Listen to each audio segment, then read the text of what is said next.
আমার প্রিয় বন্ধুরা, তোমরা আজকে সঠিকভাবে জেনে নাও যে ঈশ্বর, পরমেশ্বর, ভগবান বা গড, তিনি আমাদেরকে কখন কৃপা দৃষ্টি প্রেরণ করেন বা তাদের আশীর্বাদ কখন লাভ করা যায়। আমি যেগুলো বলছি সেই জিনিসগুলো না থাকলে তোমরা কেউই ঈশ্বরের বা ভগবানের আশীর্বাদ লাভ করতে পারবে না এবং সারা জীবনই তোমরা বিভিন্ন প্রবলেম ফেস করতেই থাকবে। এত সমস্যা তোমাদের জীবনে আসবে যে তোমাদের জীবন থেকে সুখ, আনন্দ এবং ভালোবাসা, সম্মান, শিক্ষা সব কিছু বিসর্জন দিয়ে বসতে হবে। সেই জিনিসটা কি জানো?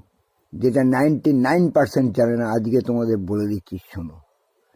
যে মানুষ আমাদের পৃথিবীর প্রত্যেকটা লোককে বা পাশাপাশি সমাজের প্রতিটা লোককে ভালো করে, ভালো চিন্তা করে, প্রত্যেকের জন্য নিজেকে এগিয়ে দেয়, প্রত্যেকের সাহায্যের হাত বাড়িয়ে দেয় এবং যার চিন্তা সবসময় শুভ, অর্থাৎ যে সবসময় অন্যের ক্ষতি করে না, অন্যের কোনো রকম খারাপ করার চিন্তা ভাবনা পর্যন্ত করে না, সবসময় চিন্তা করে নিজের উন্নতি কী করে করব, সমাজের উন্নতি কী করে করব, আমাদের পরিবেশটার কী করে উন্নতি করব, আমরা সৎ শিক্ষা পেয়ে প্রত্যেককে কী করে আমরা সৎ শিক্ষা দিয়ে মানুষ করে তুলব। এই গুণগুলো যার মধ্যে আছে সে তো প্রকৃত সম্মানীয় ব্যক্তি, প্রকৃত শিক্ষাপ্রাপ্ত মানুষ, প্রকৃত ভালোবাসার মানুষ।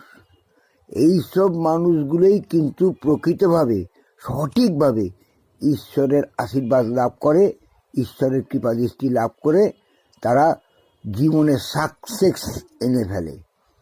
জীবনে সাকসেস আনা অত সহজ নয়। আমাদের প্রত্যেকের জীবন্ত দেবতা হচ্ছে মা আর বাবা, পিতামাতাই হচ্ছে আমাদের প্রত্যেকের জীবন্ত দেবতা। তাদেরকে বাদ দিয়ে আমরা যদি অন্য কিছু করতে চাই, আমরা কোনো কিছুতেই সাকসেস হব না। তাই ঈশ্বরের প্রতিরূপ স্বয়ং ঈশ্বর, জীবন্ত ভগবান মা বাবাকে সেবা করতে হবে, নিজেকে ভালো রাখতে হবে, সৎ থাকতে হবে, গুণীজন হতে হবে, প্রত্যেকের কাছে সম্মান এবং ভালোবাসা পেতে হবে।